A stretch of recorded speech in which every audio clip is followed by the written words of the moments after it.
right, folks, I think we're just about ready to get started here. Sorry we're running a little bit behind today, but I thank you all for coming. We have a really outstanding guest with us this afternoon. John Fuhrman is joining us. A little bit about John. Since 1996, over 1 million people have read John Fuhrman's books. Over 1 million folks. Listened to his audio programs or seen him speak live around the world. His impact is in helping individuals reach their maximum potential by overcoming fears and setting strong goals. His 9 books have been translated into over a dozen languages, and he has spoken to audiences throughout the world. Several of his titles include Reject Me, I Love It, 21 Secrets for Turning Rejection into Direction, Are You Living Your Dream? If They Say No, Just Say Next, which as a person who went through 2,000 rejections before selling his first book, that's what you got to do. You got to just move on to the next one after that first rejection and just keep it trucking, I think. Another book, The Electronic Dream. Yet another one, Leading Leaders to Leadership. A lot of self-help books, nonfiction books, books for writers. So I think we have a really interesting setup here for today with our guest, John Fuhrman. I thank you very much for joining us. Oh, it's my pleasure. It's nice to be where there's no snow. Where do you live? Now, I live here, Oh. but I spent the last 24 years in New England, and after we broke the record for snow last year, 10 feet, I said, I stuck around for the record, let somebody have the next one. Thank you, Stacey. You bet. So I've got about 6 or 7 questions here just to get us started, and then we'll open it up to you guys to carry on the dialogue here. This will go about 60 minutes, as most of you know. My first question is, your first book was rejected by more than 100 publishers. Many of us give up on trying to publish a book long before 100 people say no. Why do you think most people give up, and what, in your case, kept you motivated? That's the question of the ages, and I wish there was a profound answer. What happened was when I started, I had a simple goal. I wanted to see my name on the cover of a book. I didn't care if it was any good. I didn't care if anybody read it. I just wanted to say, it's mine. And one of the things that I knew, you know, I grew up, my business career was mostly in sales and sales training, and that the people that say no, you know, they're great teachers, but it's not what pays the bills. I also learned enough about publishing to know that it only took one person to say yes to get your foot in the door and get you started. And that's really what happened. I mean, I wish there was this wonderful story of perseverance. The fact was, I'd get a rejection letter, stick it in a folder, and send out another one. You know, and I just kept going. However, probably about halfway through, I don't really know exactly where, one particular letter just, quite frankly, ticked me off, and I just picked up the phone and wanted to find out what made them think they were qualified enough to turn me down. Unfortunately, they were able to explain it, and it wasn't very good. But what it taught me was maybe I should start asking more questions. And really, from about halfway on, you know, just pick a number, 50 rejection letters on, I did start asking questions. What was I doing wrong? You know, and they said, well, we don't have a market for your book. And I decided to explain it to them. Well, of course there is, and I explained it, but it wasn't in the proposal. So now I started to add the proposal. And the fact is, the contract that I ultimately signed, had I sent that proposal out first as opposed to the others, I probably would have been turned down by them as well. So it remarkably is. And interestingly enough, Stacey, you're right. Most writers, and I've done a few conferences and I do seminars to help writers, most writers quit after the 10th letter. Why, I don't know. I really don't know. It's a question of what do you want? And for me, it was this revelation that I'm not going to let 10, 20, ultimately, and I did not know that I was turned down 100 times until after I signed the contract, then I counted. I'm not going to let that many answers control my entire life. You know, and that's really what happens. I would imagine in this room the quality of writing is going to far surpass anything I've ever done. The difference between me and a lot of writers was I just sent out one more letter. and here I am. In direct contrast to all that rejection, one of your more recent books, The Credit Diet, was bid on by several major publishers. What was that experience like when just a few years earlier more than 100 publishers were rejecting your work? That's the process I think that we all dream about. And I'll tell you both sides of the story, but initially what happened was a very good friend of mine who was a writer said, you know, you ought to come to the Maui Writers Conference. Oh, of course. Who wouldn't want to go to the Maui Writers Conference, right? And I said, oh, well, I'm pretty busy. I really can't make it to Maui, you know, considering it was a lot of money at the time. And he said, well, you know, maybe you should get your next manuscript into the Maui marketplace. And that was certainly a little bit closer to my budget. I think it was like $125. And basically what it is you kind of fill out a very brief business plan. Anyway, to make a long story short, after the conference, I get a call from an agent in New York. And they said, we'd really be interested in talking to you. Oh, okay. They said, when is the next time you're going to be in New York? And I said, as a matter of fact, 2 days from now. So I canceled everything I had planned for those 2 days. They never ask really intelligent questions, do they? When can you come and see us? So I drove to New York from New Hampshire, where I was living, and I will tell you, this particular agent, the first one, not the one that ended up representing my book, they both work for the same agency, was a stereotypical Hollywood agent. Female, chain smoking, gravelly voice. How are you? Please sit down, have a seat. Oh, we're gonna do great things. We're gonna go to lunch and blah, blah, blah. So I said, oh, okay. And then I met the one who, her name was Eileen Cope, and she ended up representing me, and she really was very aggressive and very intelligent. She read the book, and the funny thing was she read the book and actually started following the premise, and by the time I came back, she had already put an extra $1,500 in a bank, eliminated one of her credit cards. So she was pretty convinced it worked.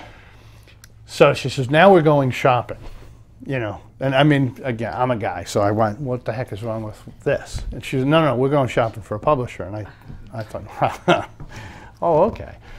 Very first publisher we go to was John Wiley Sons. And, you know, I figured we'd meet somebody and that would be it. Well, we get into this room, and the first thing that comes in, there's a woman who's the finance editor, personal finance editor. They have, you know, for the different types of books. And we're chatting, and then in the room comes the vice president in charge of all the editors on that floor. And she's very pleased to meet me. We're going to do great things. And then in comes the marketing director, and she's got an 8-page marketing plan for my book. Now, again, with a background in sales, I'm just sitting back going, we're doing this deal. This is done. You know, put a fork in it. And I'm really leaning forward to sign. Eileen Cope, she leans back and she goes, well, thank you very much, we have to go. And I'm looking at her like, are you kidding me? She goes, no, we have to go. We expect your best bid by Friday. And off we go. And I get in the elevator and I go, so you've done this before, haven't you? I mean, tell me you know what you're doing. And we went to HarperCollins and we met them, and the guy there was pretty cold, and that one wasn't going to work. Then we took another cab ride to St. Martin's Press. Now, they're in the coolest building in New York. It's one of those triangle buildings. It's like, yeah, exactly. We go up to HarperCollins, and I'll never forget it. We go into this room, and there's like 15 people in the room. And at the end of the table is this guy, and he's like a bald guy, and his shirt's all disheveled, and he's chewing gum, like snapping gum, you know. And he's just sitting back there. Yeah, I know who he is. So then on this side of the table are a couple of editors. On this side of the table are a couple of marketing people. And we're just chatting. And the editors are going, well, how did you come up with this? What are you doing? And Eileen would fill in her thing, and I would tell my side of the story. And I don't know if you remember the movie Big with Tom Hanks. This guy's hand goes up, and he goes, excuse me, I don't get it. I'm going, I don't understand. What do you mean you don't get it? You have debt. You can eliminate debt. That's a good thing. He goes, yeah, I don't get it. And the guy way down at the end of the table, he goes, well, I get it. Everybody shuts up. The gum chewer was the boss. He says, I get it. So we leave there, and they had a little bit of a I don't want to say a bidding war, but it went back and forth a little bit, and that was kind of cool. We ended up going with John Wiley. Now, the funny side of that was it was a great life lesson, because of all the books that I've done, it was the one that I got a very nice advance from. Did worse than any of my other books. They wouldn't let me help with the marketing, even though I knew what was going on. So, you know, finding an agent, finding a major publisher may not be the right answer. I've sold far more books, done far better without them. Doesn't mean they're bad. It just means it's not always a fit. So, you know, that was my, I will say this, the process is awesome. To just go through that one time, they pay for everything, it's really cool. That is an awesome answer. On the topic of marketing, being as specific as you can, John, what are the 3 best marketing strategies you've learned over the years to help sell your books? That's a great question. 1, you. And I said this to, I think, a couple of you earlier. We're going to blow some publisher myths out of the water here. Publishers are printers with big egos. Printer is a printer, right? You go in, you want some copies, they print. Publishers don't want to be called printers, but that's basically what they do. They are not going to market the way you can market. Nobody can be passionate about what you write other than you. You know, you're going to be the reason. Now, publishers come into play because of this. Their job is to get the books on the shelves. Your job is to get them off. So number 1 is you. Number 2 is get way outside the box. I'll give you an example. I did a writing seminar, and a woman her name is Jane Pollock. Now, Jane actually speaks all over the world on being an entrepreneur. But at the time, she was just getting started. Jane creates decorative eggs, but I mean exquisite. I have one. It's like a collector's item. It's like a Fabergé egg. And she did a beautiful coffee table book with pictures of her eggs. And she said, I'm not selling a lot of books. So we went outside the box. And it happened to be early March. I said, Jane, what's coming up? She said, the rent, and I got to sell some books. But we started thinking, and Easter was coming up. I said, well, Jane, you know, your book is beautiful. Why not go to like a designer chocolatier, the most exquisite chocolate shops you can find, get those the really decorative wooden book stands, and start putting your books up.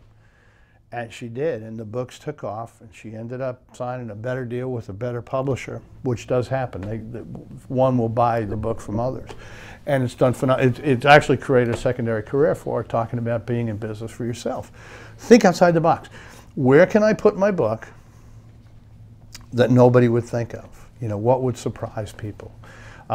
We ended up doing some marketing with the credit tide, as an example, having it in credit unions, which is more geared towards savings than, say, lending, even though they provide those services. You know, if you write a novel about a particular area, you know, the tourism, the hotels in that particular area might be a great place to, you know, have the books, put the books in there, let people read them for free if they want to buy them, you know, make a deal with the hotel. And there are things that we talk about in the seminar. So that's the second thing. The third thing is be a publicity machine. When Reject Me, I Love It first came out, that first year I did over 300 radio interviews. Okay, that meant getting up at 3 o'clock in the morning to do a noontime radio show in Hawaii. It meant leaving New Hampshire at 2 o'clock in the morning to tape a 5-minute TV spot in New York City. You know, you have to do these things, and it's a lot of work now, get paid later type stuff. Articles, any article at all that you can get, you know, that's related to your book, write it, give it for free, offer free excerpts, become a publicity machine.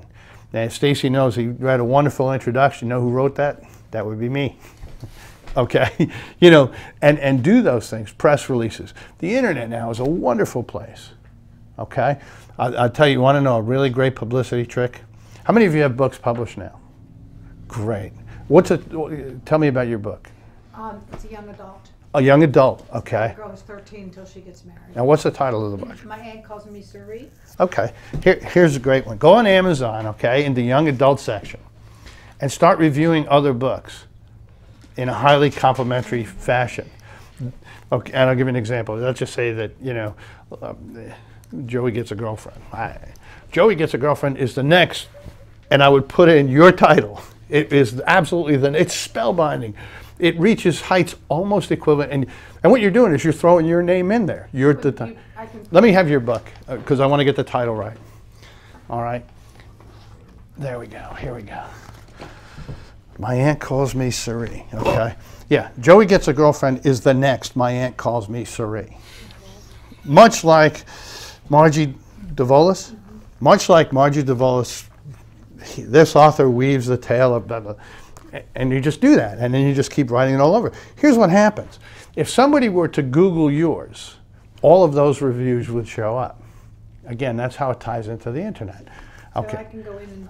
Yeah, write a review for somebody else's book. Yeah. But tie it into yours. You just put it right on Amazon. Like blog it on? There's any book on Amazon can be reviewed. It says click to review this book, and you write a review. I'll give you an example. Yeah, when the credit diet first came out, what's his name? Dave Ramsey was having a modicum of success. He was doing very well, actually. So I decided to review some of his books. Dave Ramsey picks up right where the credit diet leaves off. Where the credit diet does this. And all of a sudden, people want to check that out. I've been partnered up with Richard Bach on some books, because Amazon will partner books up, buy both and save type things. So do that, but be a publicity machine. Do not turn down an interview. Do not turn down an opportunity to write an article, even if it's for free, because you get to write a byline. John Fuhrman is the author of whatever I'm promoting at the time. If I can interrupt, the first thing you said about interviews really caught my attention. Doing 300 radio interviews for one book is huge, and that had to have moved some books. Who was setting up those interviews? Was it you? Did you have a publicist? No, I didn't. No, I never had a publicist. And how did you find 300 radio stations that would interview you? Well, there's a pretty good process. The first one I did was really bad, and I just want to grab this. This was one of the older covers of when Reject Me, I Love It first came out. Now, one of the problems with this is the coloring, all right? This color of blue and red do not photocopy well. I don't know if you knew that, especially if you're doing black and, remember, this is 1996. We didn't have color copiers, or at least that I could afford. So here was my marketing budget. I hadn't sold the book yet. And the publisher that I signed with, people said, why'd you sign with him? Because he gave me a contract, that's why. But there wasn't any advance. It was basically write it, we'll see how it goes. So I took this, and kind of laid it down on a copy machine like that and just ran off some copies. And, it was like 4 cents a copy, whatever it was, and I spent about $20. And the backside was blank, so I started typing letters to radio stations, this is a copy of my book. And I was getting calls from radio stations going, you got to walk the walk, because nobody would dare send out a horrendous marketing piece like this unless they were trying to make a point. And I said, you're exactly right. Let's do an interview. And the first one that we got was a little station called KGO, which is in San Francisco. It's the #1 Northern California radio station. It's a 50,000 watt deal. And I did like 5 minutes, and within an hour had already sold like $55. And then what happened was then the next round of letters that go out, you've heard them on KGO, and we just kind of dovetailed it. But there are also, and one of the things that we talk about when I do the seminars is there are publications that you can actually buy ads in to promote your availability for interviews. Radio and TV Interview Report is one such place. And there are many, many, many others, where I bought advertising. Then there are companies that provide a service, and they actually book you, and they call it pay per appearance. And, if they don't get you anything, it doesn't cost you anything. If they get you into a #1 market, it might cost you $100 for the show. If they get you into a #10 market, it might cost you $25 for the show. So it's a sliding scale. You just commit to do them. And what I suggest, unless you are incredibly well off now, I start with the free ones, okay? It was like my dad always taught me, if you want to fix something, start with the cheapest solution and work your way up. You know, and that's worked out really, really well. But I've never really used a publicist. They're out there. I will say that, how many of you write fiction? Okay.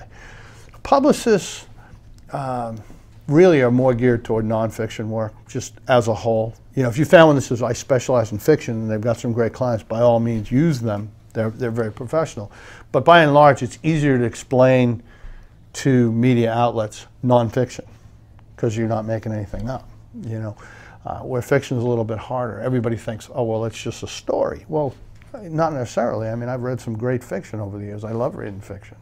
It helps me with my nonfiction. You know, if he can make something up, so can I. No, I'm just kidding. So, you know, be careful.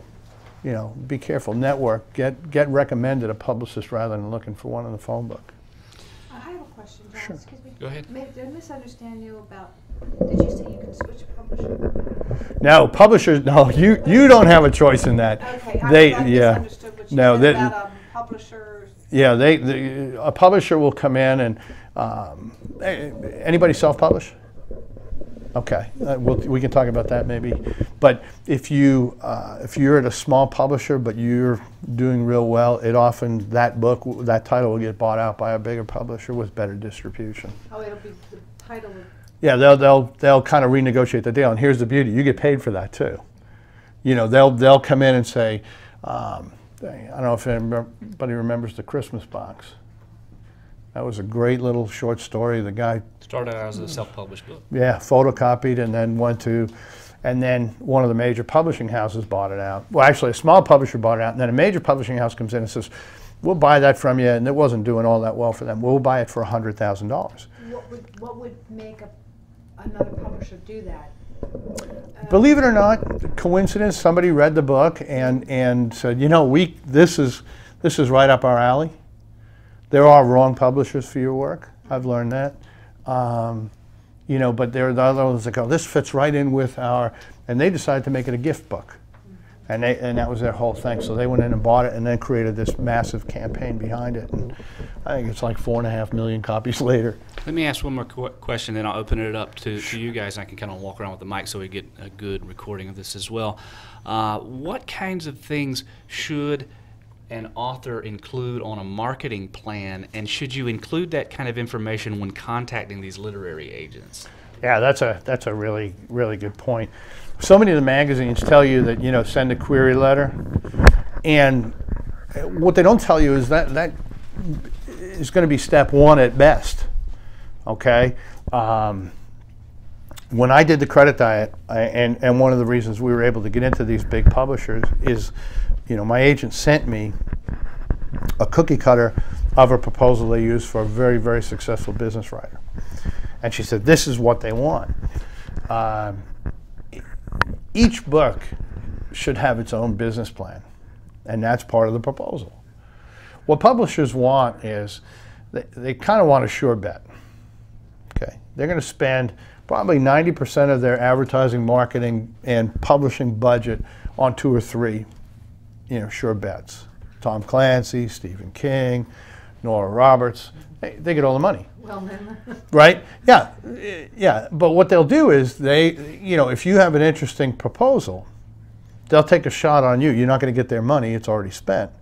But if you have an idea, they'll take off. I'll give you an example. When we did the credit diet, the proposal started off where it's, you know, basically is, why write the book? Well, because everybody's in debt. Okay, why you? Because I was really in debt, and I got out of it. You know, who's your competition? They want to know about other books like yours. And they don't want to hear that yours is better. They just want to know. Why is there room for another one? Then for me, because I speak and do lectures and talks all over the place, they want to know what I'm going to do to sell books. Now here's the key phrase. And when we do our one-day seminar, we spend about 2 hours on this. But the key phrase is, in the proposal, is depending on the contract. All right. Now I learned that after the fact. What do I mean by that? Well, what I had said was, when I speak in front of audiences, my audiences range in size to groups like this. To the biggest was 5,000 people at Lehigh University. Well, let me tell you, when you do that, some people buy some books. We had a good weekend that weekend. But the point is, if you know you're going to be doing that many audiences and you have an idea how many people, there are some pretty safe formulas to figure out how many books you're going to sell. So what I said was, in the next 4 years, I personally will take responsibility for selling 16,000 copies, at a rate of minimum of 4,000 a year. I can buy them sooner or later. Now, what you don't do is make a boastful statement like that unless you can back it up. If you're going to do a lot of small groups like this, say I can do in the next 5 years 1,000. Be realistic. You don't need a garage full of books. All right, you already know what's in them. You wrote them. But what I've learned was that one phrase, depending on the contract. See, I didn't do that. I just said, I'll buy 16,000 copies over 4 years. And they said, oh, okay. Now, had I said depending on the contract, I still would have bought 16,000 copies because I knew I could sell them. I had that many audiences. But had they said, well, we'll offer you this, and I'll say, well, then I'm only going to buy these. And it becomes a thing of negotiation. If you want to give me more money, I'll do that. It's just one of those things that you learn. But, let them know what you think you can sell on your own. Give me more money. Give me a percentage or both.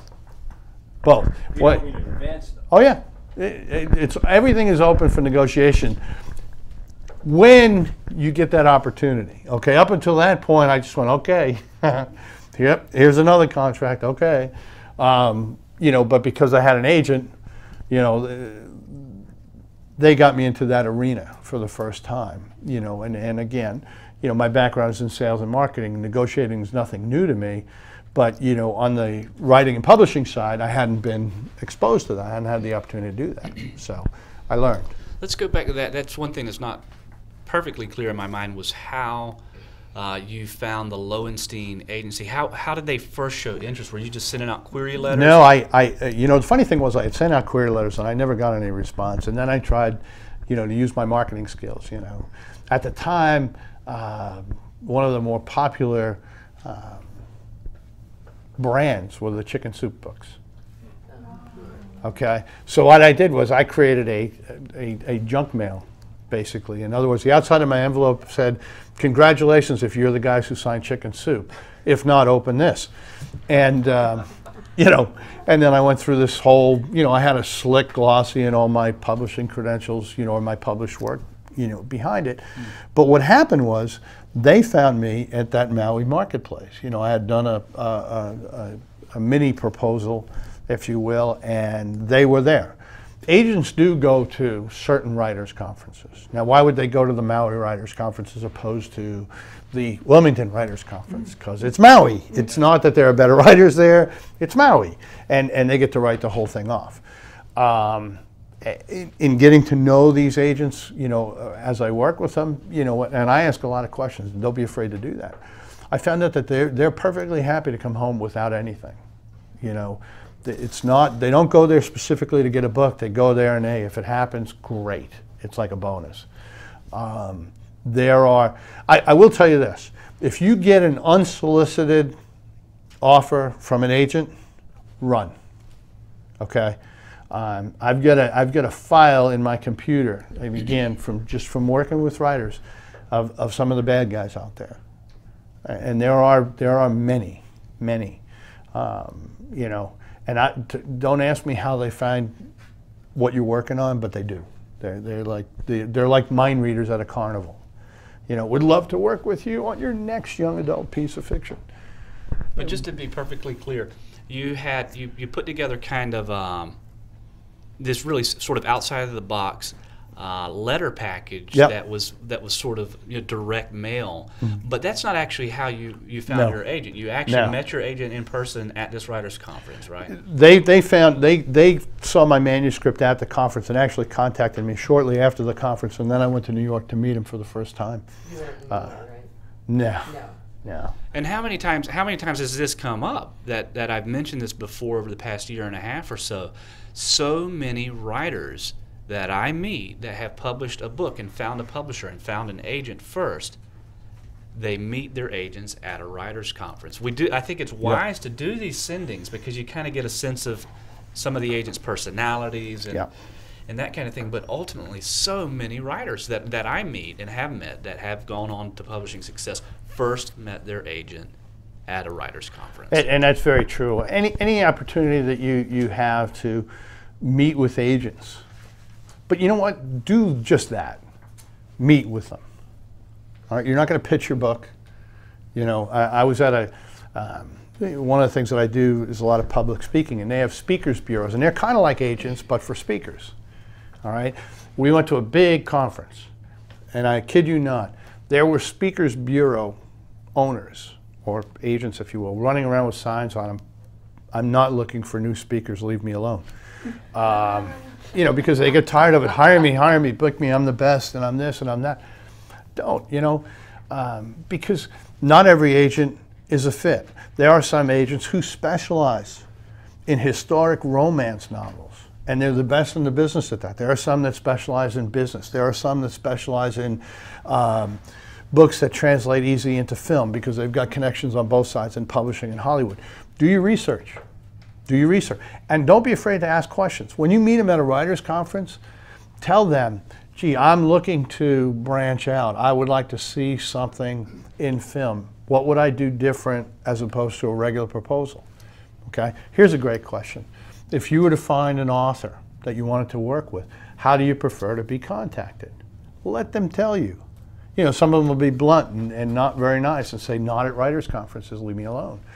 Well, you know what?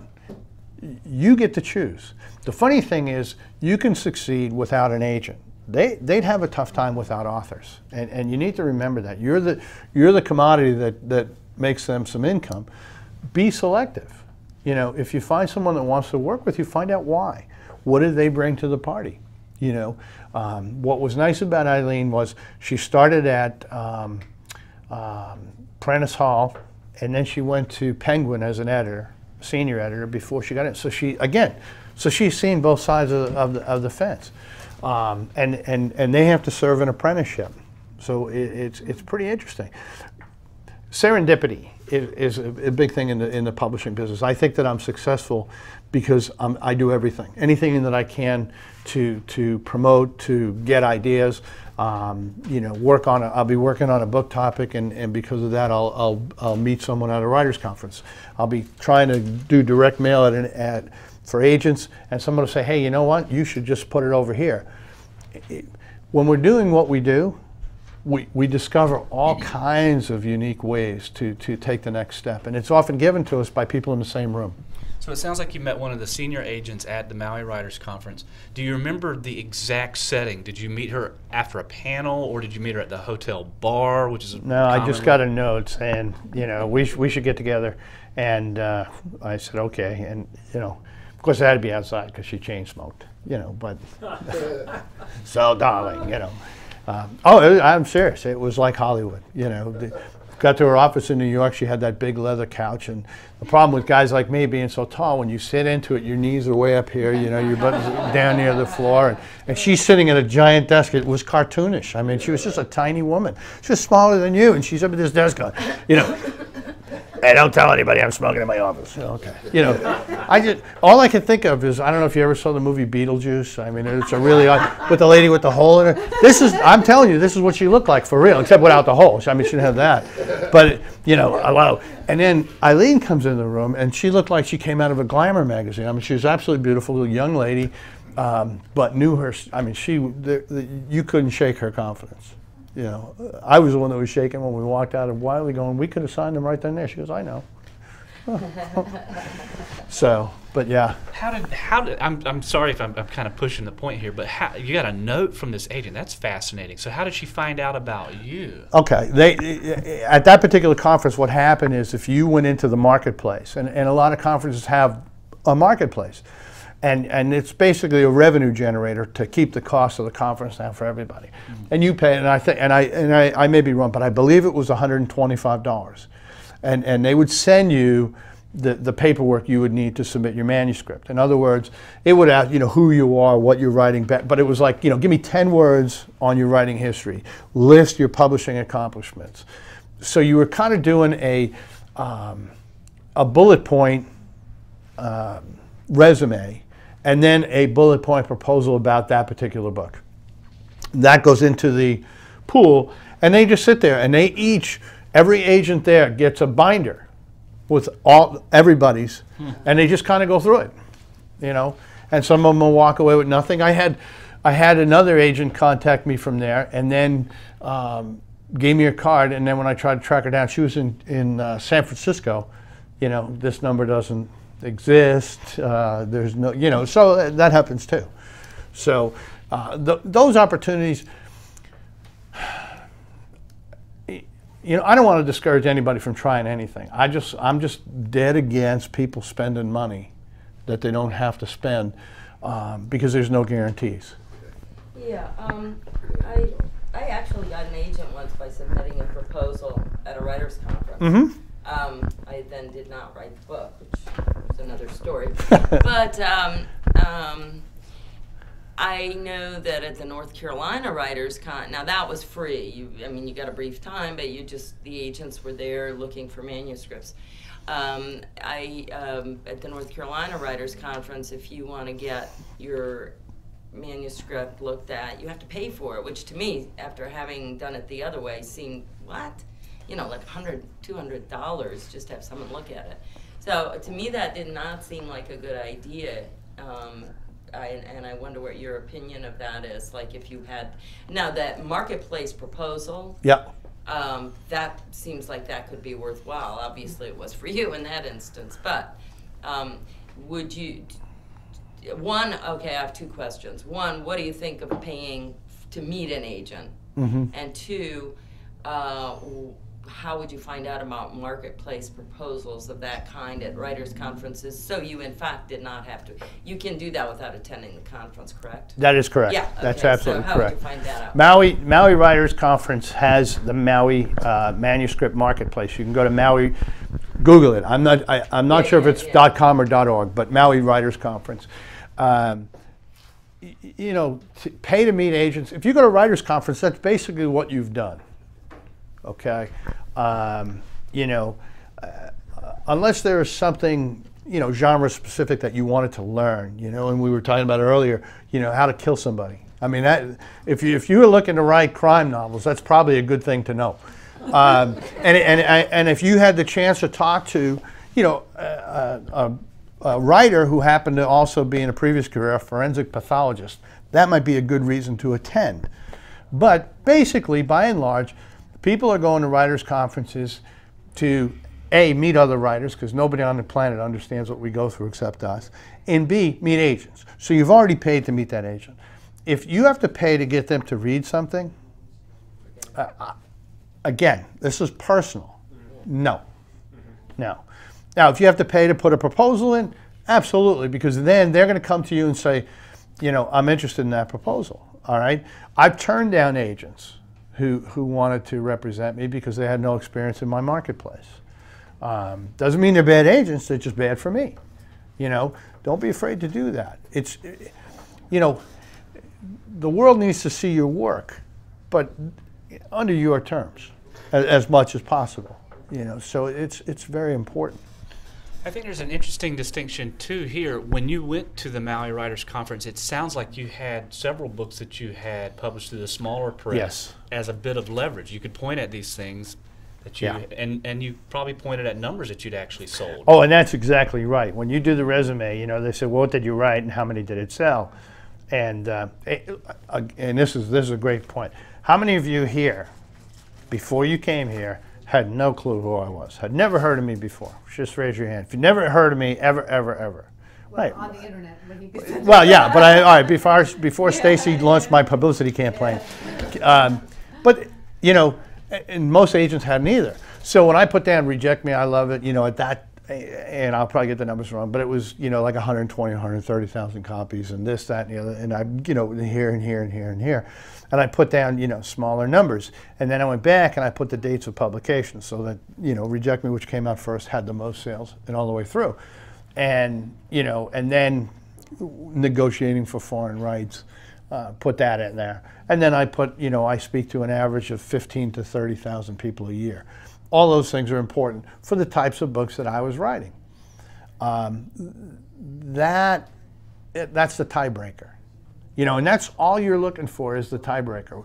You know, I mean, when you have your topic, answer the question, who cares, number one. And the second question is always going to be, why you?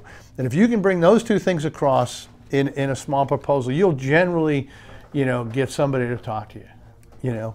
And that was a hard one for me, you know. Say, hey, what are you writing about now? I'm writing about this. Who cares? And I wanted to smack the guy, you know, but I realized he was right. Yes, sir. As far as internet goes, there's for example, there's a website, scribed.com. Yeah. Do agents look at excerpts or book proposals on something like scribed.com? Is that a way that they kind of look at that as a pool to look around to try and find something that they can market? I think more and more that they are, you know, but with a keener eye. I mean, you have to, on something like that, you have to blow them away. I mean, it has to be like a Pulitzer Prize winner, because, you know, there are everybody can go in there. You know, you can put a coloring book in there, you know, because it's free access.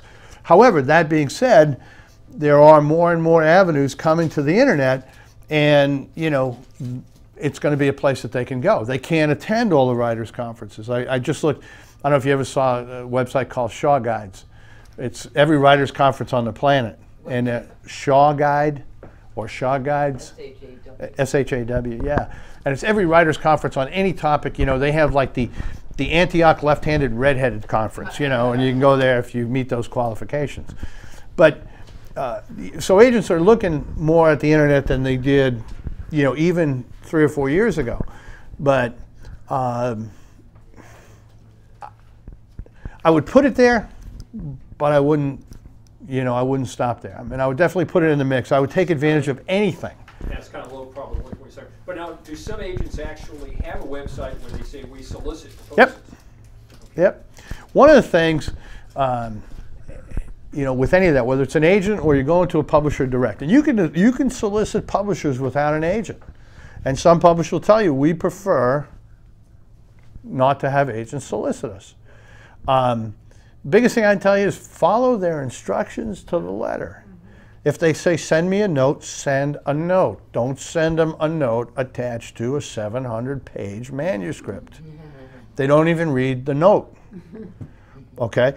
Now, other ones would say, you know, especially in fiction, and I'm not a fiction writer, you know, but I know that they will say, don't send me anything except a completed manuscript.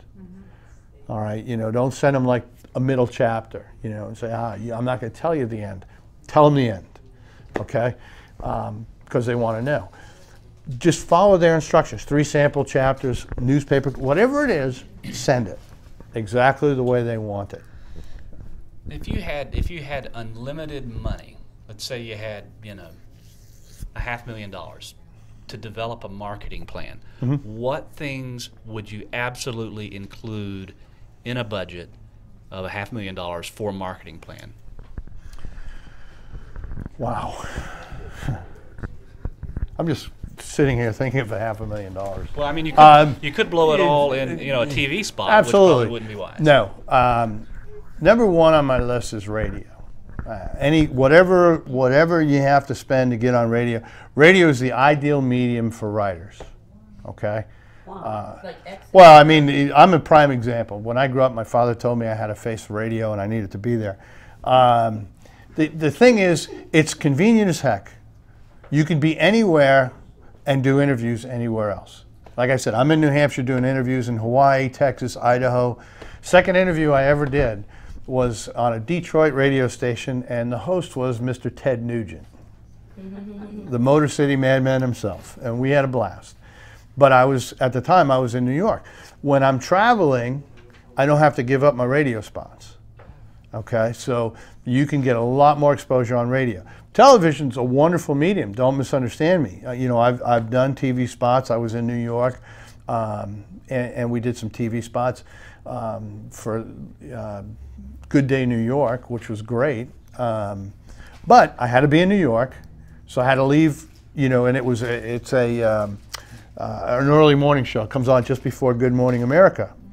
And so I had to leave New England at 2 o'clock in the morning to get to the studio, you know, and you know what happens, guys, and I'll direct this at the guys, you shave at 2 o'clock in the morning, all right, by 6 a.m. they're dabbing more plaster on my face to hide 5 hours of stubble to go on the air for 5 minutes. Where with radio, you know, you have the opportunity to say, hey, can you stick around for another segment? This is really great. You know, call-ins. It's amazing. So radio would be number one. The second thing is, if you want to have, those of you that have your books out, are they on Amazon? Okay. This is a fun thing to do. And sells books too, so that's kind of good. Go to your email list, okay? And I'm going to teach you real quick viral marketing. I'm not going to teach you words. We do that when we do the one-day seminar I was talking about earlier. But basically, contact all your friends and tell them to contact all their friends and tell them not to buy your book until December 19th at 1 o'clock. Oh, it's hysterical. We took the credit diet to like number 49 on Amazon. Now, it only lasts for a day, so print that page. But it was really cool because we just viral marketed it. And everybody buys it. Amazon's tracking numbers are based on books per hour, okay? So that's why we tell them 1 o'clock. And when 10, and it takes like 10, you know, and all of a sudden it starts moving up and moving up and moving up. And the next thing you know, what happens is when you get into the top 100, you rotate onto the front page. So as soon as somebody hits Amazon, there's your book. So it's really kind of cool, and that's free. You know, so I'm all about doing stuff for free. More of this $500,000 Stacey's getting me that I can keep. I'm going to work at that. The other thing is, and there are great examples all throughout here, is get as many things as you can with the name of your book on it. All right. One of the things that I did with actually when Reject Me came out, not in this in a soft cover, is actually when we went to. This is a bad example. This is one of the, I don't even know what language this is, but anyways, this was the new Reject Me. When the publisher had some money, he kind of got off the cartoon kick. But what we did was, any printer doesn't overrun, okay? They always make more covers than they need. So what I did was I said, well, look, have them give me, I'll buy them all. They're not very expensive. They're like pennies a piece. And I just want this piece right here. So they'll cut them and ship them to you. Well, that became my postcard.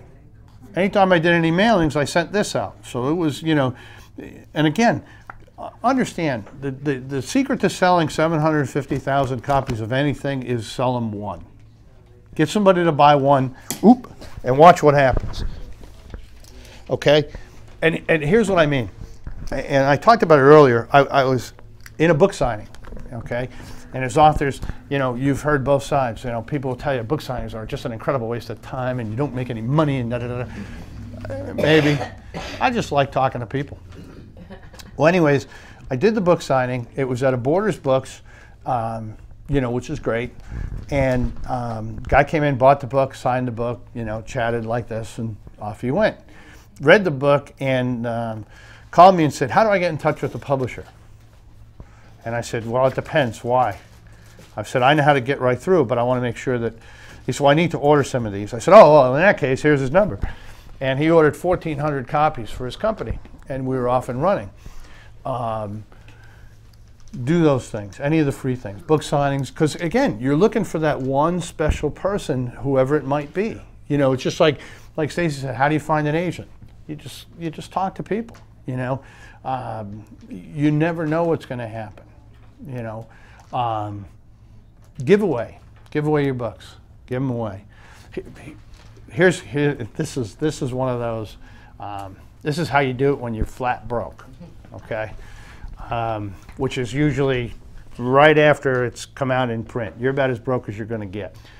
And so the book came out, and I was a hard negotiator, so I negotiated 10 free copies into my contract. And I know, I'm pretty much in awe of myself too. But anyways, I had these 10 free copies, and my brother says, well, how much is it? And I said, well, it's $10.95. And he says, well, okay, do you have a nickel? And I said, no, just give me $10. So I said, so he gave me the money, and I knew I could buy him at that time at a 50% discount. So that meant with this $10, I can buy 2 books. And that's how I looked at it. So I had a big sign over my desk that says, sell it to your friends, give it to people you don't know. And that's what I started doing. Anytime I could sell a couple of my friends, I would replace them and give them out to people at newspapers, people in businesses. Again, I'm writing nonfiction, but I want to get it out to as many places as I can. So I would have a budget to buy books, okay, and keep them in circulation. I'm not looking for you to fill up your garage with books, but that would be definitely part of the budget. The last thing is, if I had $500,000, I would take out an ad in the Thursday edition of USA Today. That's the book readers edition. Okay, now you can have the New York Times and all that highfalutin, you know, I think some guy that had a thesaurus dropped on his head comes out and has 7 ways of saying sand, you know, writing a book review about a book nobody's going to read. I would rather take out an ad in USA Today, and then you can say whatever you want. There it is. And the reason I know that is Mark Victor Hansen, one of the co-authors of Chicken Soup for the Soul, I got to spend a half a day with Mark, and that's what they did. That's what made Chicken Soup the success that it was that, of course, they had a lot more money. They spent, at that time, which was 98, 99, $125,000 to put a full-page ad in USA Today. And up until that point, they had not sold, I think, about 8,000 copies of the book. That's a gamble. Yeah, that was a huge gamble. But again, they were the ones that taught me that writing is a business. You know, in fact, his exact comment was, if you're passionate about your message, you better make some money, otherwise nobody's going to hear about it. You need to be able to make the money so that people can afford to see your stuff. And that's, and again, once you create that cottage industry of themselves, which they did, and it was, you know, Chicken Soup for the plumber's soul and Chicken Soup for the spaghetti maker's soul, and it got a little crazy, but, you know, they're not doing so bad. But they segued. You know, they got Campbell's Soup to be one of their sponsors, okay? Then they got, and I'll probably be wrong, I believe it was Pedigree Dog Food to sponsor them, and they had Chicken Soup for the Pet Lover's Soul, and they started selling the book, and this is what I talk about thinking outside the box, in pet stores and feed and grain stores. So, you know, do that. Figure out, I challenge you to go home and in the next 48 hours come up with one place where you would put your book that's not a bookstore. You know, and just see that. And a perfect example, I'm looking at one over here, this blue book on the second row that's kind of buried back there with the dog on the cover. This is Garth Stein's book, The Art of Racing in the Rain. I interviewed Garth up in Raleigh a couple of months ago on the TV show up in Raleigh. And this book you might recognize from being in Starbucks. Somehow either he or HarperCollins, his publisher for this book, negotiated a deal to have The Art of Racing in the Rain displayed near the counter in Starbucks all across the country. So in addition to going in and buying a cup of coffee, people could pick up a copy of the book or at least see it there. And there's something, I think, about seeing a book in a place where there aren't, you know, 1,000 books around it that draws your eye to it, and you wonder, well, what's up with this guy? How did he get, you know, his book there? And then people go home and research it. And his book has been on Amazon's top 100 pretty much since it came out. It was a New York Times best-selling book. So that sort of further corroborates what you're saying about, you know, here's interesting places. Find restaurants where people, you know, I mean, Starbucks is a good example where people go and sit and read and stuff like that. Go to the restaurant, you know, and again, do your research. If it's a place where people go and they eat slow, you know, in other words, they relax, they might want to read a book. Go into the restaurant and say, listen, you know, if the restaurant owner won't talk to you, talk to the head waiter, waitress, hostess, host, whatever. Say, listen, how would you like to make more in tips? Well, what do you mean? Well, if somebody comes in, I'm going to leave you 5 copies of my book. Just give it to you. Want to read while you eat? You know, here you go. Here's a copy of the book. If you like the book, you can buy it on the way out. If not, just bring it back. All right? And what happens is you tell them, look, you know, we'll split it 60-40. I get 60, you get 40, which is a standard bookstore split, so you might as well do it that way, right? And all of a sudden, you know, you come back at the end of the week, how many do you have? As long as they don't have the same amount as when you went in, you're in good shape because somebody's talking about your book, and that's what you really want. You know, is creating that buzz. You know, and I'm incredibly proud that you have a copy of your book with you. I think that everybody, if you've got your book published, you need to have it with you. You need to throw it on your dashboard. You know, vanity place, websites. You can get a web name for like $10 at GoDaddy. Okay. Unfortunately, the guy that used to have my website when I was really speaking all over the place, I had one for my books, I had one for my own personal name. He let that go to some DUI lawyer in Seattle. So he's not my web guy anymore. But, you know, when you come out with a new book, okay, when you're thinking of a title, get that domain name.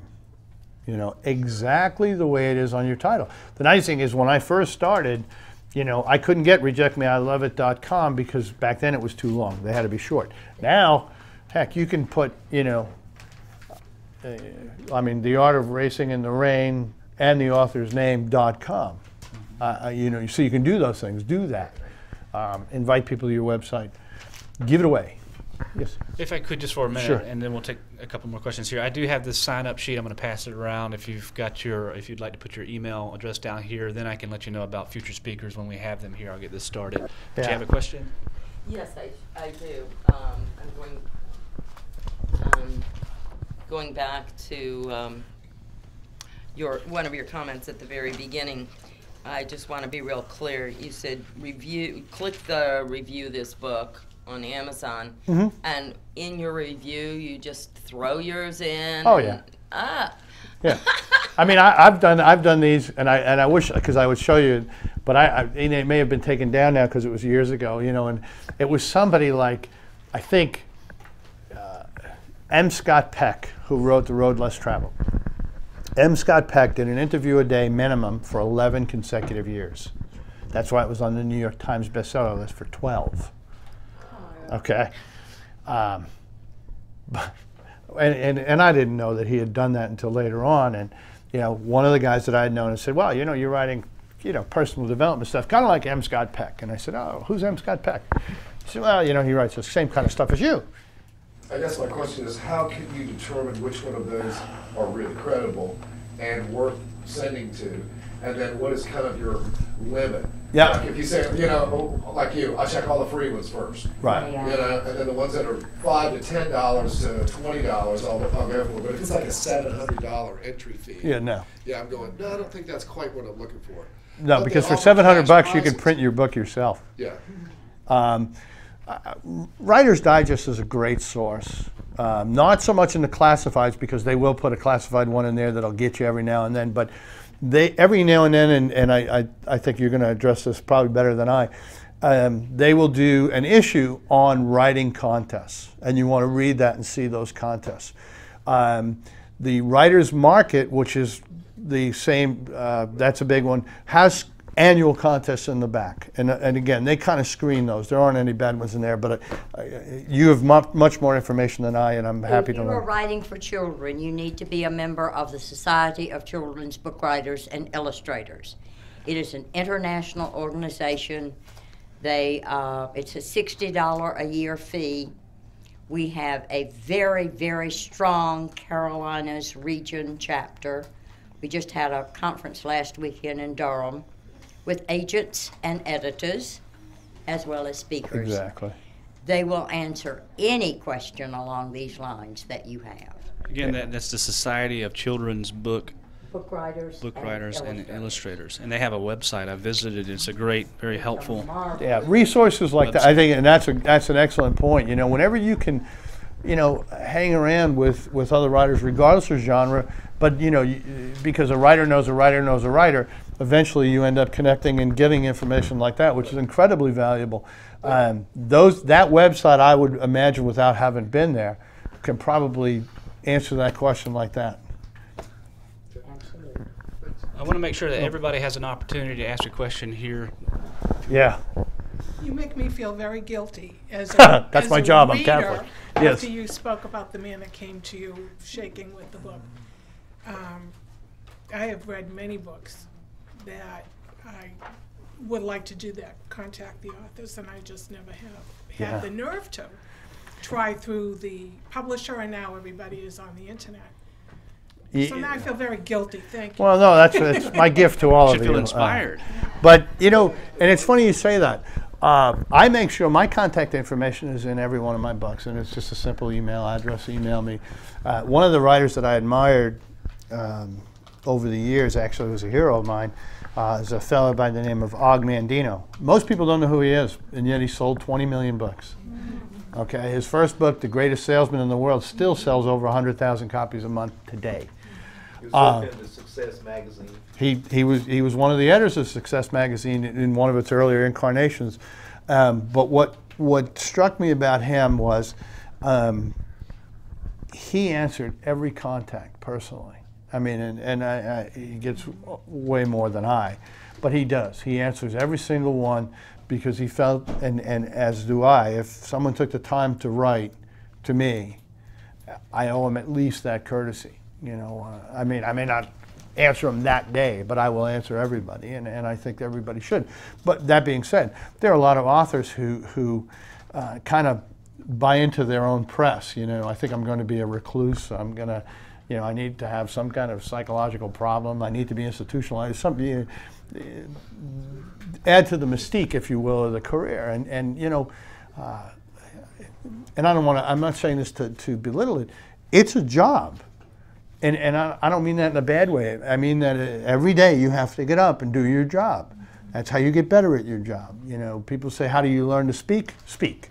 How do you learn to write? Write.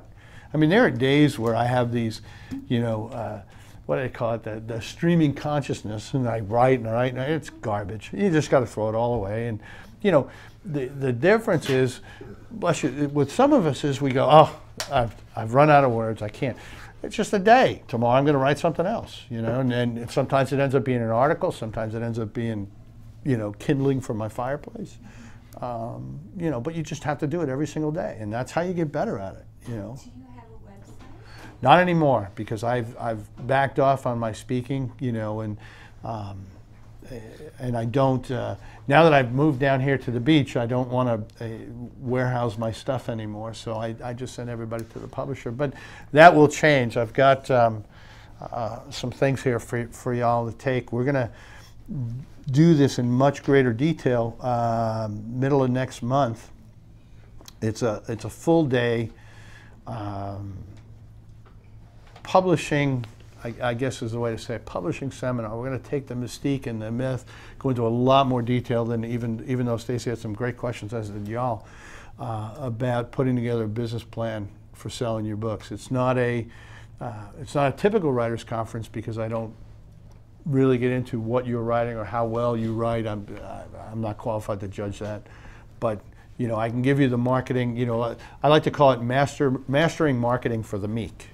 Okay, you know, for those of you that are afraid of, oh, I don't know, I can't sell anything, it's not true. I've learned some great where are we going to do it? We're going to be doing it right at the Marriott on Carolina Beach. So I've got all that stuff here. Got some flyers up here. Yeah, we got some flyers. The one thing I think that they forgot, actually, I'll just kind of pass them out, and I'll tell you when you get them what they forgot. I want to make sure that they did. Yeah, they did. I forgot to tell you where to send them in, but there's 2 pages, and I kind of did that. But anyways, while those are going around, I want to show you.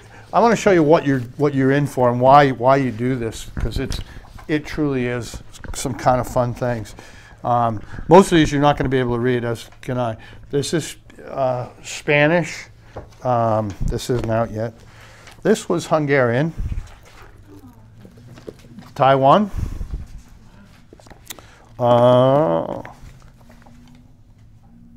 Croatia. Greek. Can I pass some of these around? Yeah, sure, absolutely. Yeah, yeah. Nobody ever takes the foreign language ones. Like, what's the point? I like doing these. This is Korean, and this was kind of fun though. This one it gives you an idea, or actually it's more of balancing your life. These are all different incarnations of Reject Me, I Love It, and it's really kind of funny because in the Netherlands, look how much smarter I am. You know, same book. I don't know. I'm really smart in Holland. About twice as many people. I am, but yeah, it's, you know, and then of course I could sit here. I could. This is what you see. You take these at Starbucks, and you just sit in the corner and you hire them for a lot, and people go, "Oh, wait, Marco, look at." He's reading. Yeah, he's reading. He's fluent in Dutch. But those are the cool things. What I did was when this happened, part of my stellar negotiation skills. I get 3 copies of each book in every language, so that I have them because it's just neat. For those of you that don't understand foreign rights, it's what we call a cash cow. Yeah. It's huge because they just pay you money up front. What happens is a foreign publisher comes in and says, we'll buy the rights to publish it in this particular country, and that's exactly what they do. They pay a lump sum for the rights, you know, over a certain period of time. It's like an advance. The difference is when they pay the publisher, and again, this is all subject to negotiation, but the standard is you get it's 50-50 split. So that's kind of neat. Do you still draw royalties on? You will. It's just like if it's an advance. If it exceeds, you know, that initial amount of money, you do start to draw royalties on it. And in most countries, the fact is, it's not going to happen. I mean, there are a few in Spanish. Yes, for some reason, people in Spain or in Spanish-speaking countries like my stuff. So I do get royalties on those, but we're not getting a lot of checks from Croatia. So you just because both of them have it, but you know that money up front, that's what you count on because it's real cash and you just get it. That's exactly what was missing. That was the one thing I was missing. I will tell you that if you want to, the easiest thing to do is I'll give you a mailing address. 704 Ocean Boulevard, number 2, and that's in Carolina Beach. And the zip, I'll let you get to the zip. I know I'm blurting it really quickly. Is 28428? 28428, yes. I used to live there, that's why I know. Oh, okay. Have you ever sold a book to a foreign country before it was accepted in the United States? That's a great question. Not rights-wise, but it was with Reject Me. What happened was a book distributor got a hold of it and happened to be on a trip to England, and it did really well. You know, so it wasn't a translation issue.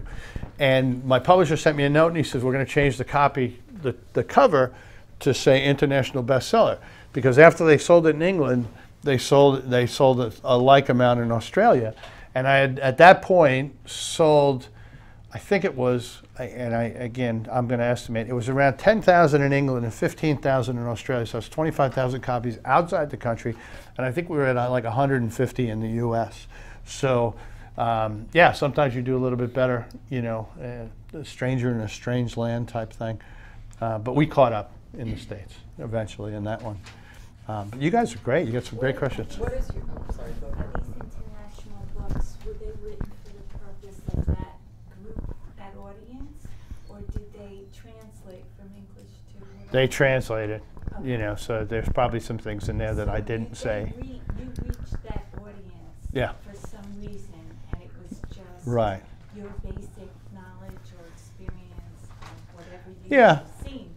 For me, I mean, the way I like to explain it, I think I'm living proof if I can do it, so can you type thing. You know, I'm not, my biggest fear is running out of words. You know, it's like, oh gosh, first the vowels go, you know, then syllables, and then you, I don't know, but yeah. But it, you know what, to me, I just, I try to write as if I'm having a cup of coffee with somebody. That's my style. It's not good, it's not bad, it's just mine. And either a lot of coffee drinkers around the world, or it's just, you know, I'm just a simple guy. I don't have anything profound. I didn't invent anything. I didn't do a lot of studies. You know, I wrote, when I wrote Reject Me, it seemed to hit a nerve, and people started, just like you guys, well, what about this? What about this? What about this? And I just started thinking, well, I don't know, here's what I think about it. And it goes back to what I said earlier. I don't know, you know, somebody else is going to judge whether I'm any good at this or not. I'm good at selling. Okay, I know that. I'm good at selling books.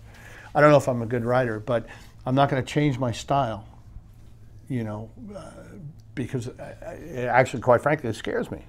You know, I don't know if I could do it. So I just continue to write my way, and to a point now where hopefully the people that have enjoyed my books now just feel comfortable. Okay, I'm going to buy it because I'm comfortable. You know, even if it's not something I necessarily need, I'll be comfortable with it. You know, and I mean that's one of the things I try to focus on now. You know, which is a little bit different. So is your website johnfuhrman.com? It used to be. What is it currently? I took it down. You don't have a website? No, I won't. No. My email address is in. I'll give you my. If you guys, I'm going to give you. Here, that's No, no email address. No, I'm going to give you my own email address because nobody else uses it anymore because it's very archaic. But when Reject Me came out, AOL was the only game in town. So I got rejectme@aol.com, and people say, well, real professionals don't use AOL anymore, and that's probably true, but it's mine, and it's in 750,000 books. How can I give it up? Rejectme@aol.com. Yeah, that's the easiest way, and that goes directly to me. It doesn't get filtered through anybody else. So, you know, if you send something, if you have a question after you leave here, just go ahead and zap it along, and I'll be more than happy to answer for you. Again, if I can just wrap up the video portion of this, and then we'll be able to break up here for a minute. The guest is John Fuhrman. The book is Reject Me. I love it. If you want to find out more about this video, it'll be on the howtopublishabook.org website. I think what we're going to probably do here in a minute after we break up, how many folks would want to go out to eat at the Chili's restaurant up on College Boulevard afterwards? Anybody? A couple people? We'll talk about that afterwards. I think John's going to be around for a few minutes to answer some questions afterwards. If you guys want to ask him questions, you know, one-on-one or something like that, he'll be here. He's not going to break out the window or anything. No. Split out of here. No, I don't have anybody to talk to back at my house, so I might as well stick around with some nice your people. emails reject me At but AOL.com. not reject me. I love it. No. Okay. Just double check. I get right to the point. Just reject me. AOL.com. Yes. Two things. This is my little sales pitch thing, too. Of course, I drive down from Raleigh each month to come down here, and gas prices are just insane. But there's two ways that you can contribute to this if you want to keep this kind of discussion series going on here. I love to do it, and I do it kind of out of the passion of it, but a little bit of extra money doesn't hurt. We've got a tip jar up here. If you want to put a couple of bucks in here, that would be great. And then I do have these DVDs, the How to Publish a Book, How to Get a Literary Agent, which is a discussion of how publishers work. I'll sell these directly from me for 10 bucks here today. But the tip jar I'm going to leave up here for you guys, if you would not mind throwing a couple bucks in there. That would help with the gasoline and everything. I think we had one more question here. Would you recommend having the author's name or the title of the book as the URL, the domain name for your website? At 10 bucks a shot, I'd get them both. Okay, and the way you can do it, and I'm not a geek, and I have to hire geeks because I don't know, but you can actually have either one go to the same website. In other words, you can have both of them, hand them out, and they'll go to the same site. Just go to GoDaddy. GoDaddy.com. They've got some stuff at GoDaddy called Website Complete. You can have your own website up in about an hour. That's unbelievable. Also network solutions. Network solutions, yeah. They give you tools to build your own website.